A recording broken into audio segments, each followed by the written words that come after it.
شباب السلام عليكم ورحمة الله وبركاته. اليوم في هذا الفيديو سأشرح معكم حل لمشكلة منتشرة بشكل كبير جدا مع مستخدمين المكيفات الصحراوية الصينية، وليس المكيفات العادية. طبعا في مكيفات عادية ما تحتاج إلى دوائر إلكترونية للتشغيل وتشتغل بشكل مباشر على الكهرباء. طبعا ما لنا علاقة في هذه المكيفات العادية. أنا أتكلم على المكيفات الصحراوية التي تشتغل بالموية، وهي الصينية، الذي هي الصينية.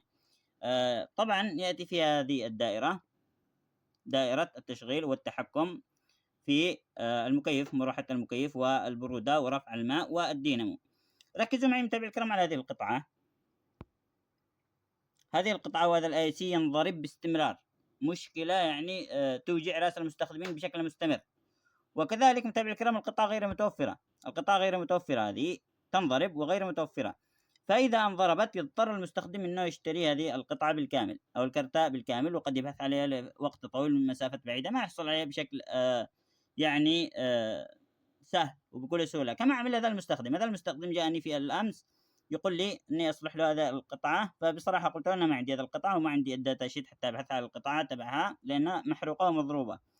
فقلت له ابحث، إذا وجدت كرت كامل فالأفضل أنك تغير كرت كامل، إذا ما وجدت كرت كامل ارجع لي بالمكيف وأنا سوف يعني أعمل حل لهذه المشكلة. فطبعا متابعي الكرام والله بحثت في مناطق عديدة وفي مناطق حتى بعيدة من المنطقة الذي احنا فيها ما حصل الكرت بالكامل، ولكن رجع لي بالقطعة مع المكيف بالكامل. طبعا وظيفة هذه القطعة، ركزوا معي، أنا سوف أعطيكم حل والله إن شاء الله تستفيدوا من هذا الحل. وكذلك بقطعة بسيطة جدا متوفرة في أسواق الإلكترونيات، في محلات الإلكترونيات بشكل كبير جدا. القطعة البديل الذي سنختارها الآن متابعي الكرام، إحنا سنعمل بديل لهذه القطعة أو لهذا الآي سي. وظيفة هذا الاي سي انه يتغذى ب 12 فولت الذي تدخل من الباور. طبعا الدائرة هذه تتغذى ب 12 فولت اما من بطارية او من باور خارجي. ففي حال اذا كان الزبون يوصل المكيف ببطارية لن نستفيد من هذه القطعة التي سنغيرها البديلة، لازم انه يستخدم الباور في باور خارجي ياتي تبع هذه المكيفات. طبعا الباور يوصل 12 فولت الى هذه الكونكتر. وكذلك هذه القطعة تستلم 12 فولت وتحول هذا الفولت إلى تستلم تيار مستمر وتحوله إلى تيار متردد. الدينامو هذا، ركزوا معي، هذا الدينامو رفع المياه، هذه أملاح على الدينامو. ركزوا معي على البيانات الذي على الدينامو. هذا البومب الدينامو تبع الكرام، ركزوا معي 12 فولت 50 هرتز الذي هو اي سي وليس دي سي. اي سي يعني أنها تشتغل ب 12 فولت تيار متردد، كذلك 13 وات. فالآن متابعي الكرام، بما أن القطعة انضربت، إذا فحصنا قبل القطعة على هذه النقاط نجد 12 فولت تيار دي سي مستمر. وإذا شغلنا الدينامو هذا على التيار المستمر ما تشتغل، تلف لفة واحدة وتتوقف. لكن إذا فحصنا بعد هذه القطعة، لأن القطعة محروقة، هي وظيفة هذه القطعة أنها تحول التيار المستمر إلى تيار متردد، نفس التيار 12 تحوله إلى 12 ولكن متردد. فأنا وجدت البديل متابعي الكرام، وأنا عملته على عدد من المكيفات وحبيت إني أشرح لأي شخص يستفيد. ولكن لازم إنك تخبر الزبون بأنك ستعمل هذا الشيء وسوف تستخدم البديل. ركزوا، نفتح هذا الدينامو حتى أوريكم الطريقة، أوضح لكم الطريقة.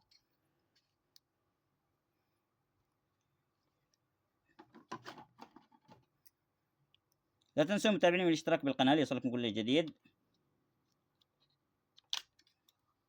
واي شخص عنده مشكله في جهاز الكتروني عادي يكتب لنا في التعليقات ان شاء الله نجيبه. ركزوا معي على الدينامو، انا سوف اترك الدينامو بهذا الشكل وسوف احضر ملف ترانسفورمر. هذا الملف معروف نستخدمه في اغلب الاجهزه الالكترونيه. هذا ملف الترانسفورمر رخيص جدا ونحصله في محلات القطع الغير بشكل كبير. ركزوا معي على هذا ملف الترانسفورمر. نضع الملف بهذا الشكل. طبعا الملف الترانسفورمر يتغذى ب 220 تيار متردد ويخرج 12 فولت تيار متردد كمان. كما قلت لكم متابعيني، ركزوا معي الآن. أنا فتحت مروحة الدينامو حتى أتأكد أن المروحة ستشتغل، لأن أنا سأجرب معكم مباشرة حتى أريكم الطريقة. هذا الآن ملف الترانسفورمر يتغذى ب 220 تيار متردد من هذا المكان ويخرج 220 من هذا المكان، عفوا يخرج 12 فولت كمان تيار متردد من هذا المكان. فالآن هذا ملف الترانسفورمر سيكون بديل مناسب لهذه القطعة وسيقوم بدورها وسيشغل الدينامو بشكل يعني طبيعي. إذا مثلا ربطنا الدينامو على تيار 12 فولت مستمر ما تشتغل، تلف لفة واحدة وتظل في مكانها، تظل متوقفة في مكانها. فلازم الدينامو أنه يشتغل بتيار متردد، عفوا تيار متردد. وكذلك طبعا متابعيني، كيف سنشبك هذه القطع وكيف سنوصلها مع نظام هذا المكيف؟ أولا هذه الخطوط الذي أنا أفتحها الآن، هذه الخطوط سنوصلها مع خيوط الدينامو، هذا إلى خيوط الدينامو، ونثبت هذه القطعة داخل المكيف. وكذلك هذه أطراف الدخول 220 فولت سنوصلها من أطراف الدخول للباور الخارجي 220 في باور خارجي، سنوصل هذه مع الأطراف. مجرد أن الزبون يوصل الكبس على الكهرباء تشتغل الدينامو ويشتغل المكيف، وكذلك طبعا متابعيني، في مثل هذه الحالة لازم أن نحافظ على منسوب المياه داخل المكيف، لأنه إذا مثلا خلص الماء من المكيف والدينامو شغال قد يتأثر الدينامو. أو نعمل مفتاح للدينامو هذا، يعني متى ما يشتي الزبون أنه يشغل الدينامو يشغله، متى ما يريد يفصله. هذا حبيت إني أوضح هذه المعلومة، ما أنسى إني ما أتكلم عنها. الآن ركزوا، نوصل هذا بالتيار ملف الترانسفورمر بالتيار الكهربائي ونجرب الدينامو. بسم الله.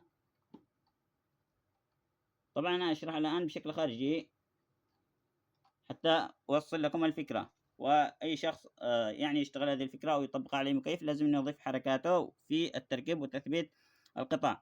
ركزوا الآن، سأوصل هذه أطراف الخروج، هذه أطراف الدخول. الآن عندي 220 داخل إلى ملف الترانس هذا ويخرج 12 فولت. ركزوا، اشتغلت الدينامو، الدينامو شغال بشكل مستمر. لاحظوا مجرد أني أفصل تتوقف، أوصل تشتغل. وهذا هو البديل المناسب متابعي الكرام، حتى لا تضيع في البحث عن القطعة وعن هذا الاي سي. استخدم هذا الترانس. هذه نصيحتي والله لأي مستخدم ولأي فني صيانة يأتيه مكيف من هذا النوع. هذه المكيفات الآن أصبحت منتشرة بشكل كبير جدا.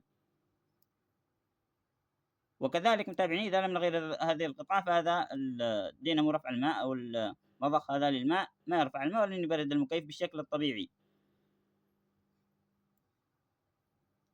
كذلك متابعي الكرام، هذا ملف الترانسفورمر نستخدمه في دوائر كثيرة، في الدوائر التي تحتاج 12 فولت أو تشتغل ب 12 فولت ويكون تيار اس سي، ونغذيه بشكل مباشر بالتيار الكهربائي. متابعيني، أتمنى أن أفادتكم الفكرة وأفادتكم المعلومة، وقبل أن ننتهي من الفيديو لا تنسوا من الاشتراك بالقناة ليصلكم كل جديد. دمتم في رعاية الله.